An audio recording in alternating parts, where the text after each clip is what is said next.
DC rate टमाटर 45 रुपये।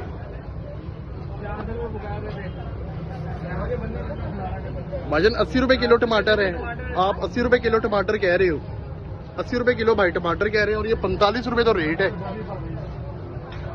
कम से कम।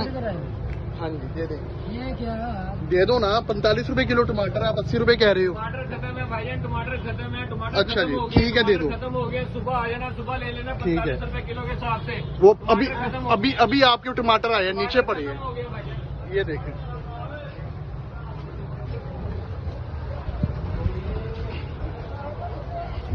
ये टमाटर पड़े हैं ये सारे।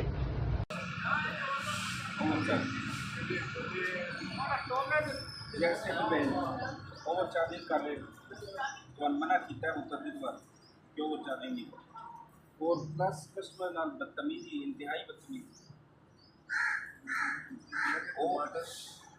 ਤੁਹਾਡੇ ਬੇਟੇ ਦਾ ਜਿਹੜਾ ਰਵੱਈਆ ਹੈ ਨਾ ਜੀ ਬਸ਼ੀਰ ਸਾਹਿਬ, ਉਹ ਇੰਤਹਾਈ ਬਦਤਮੀਜ਼ ਆਣਾ।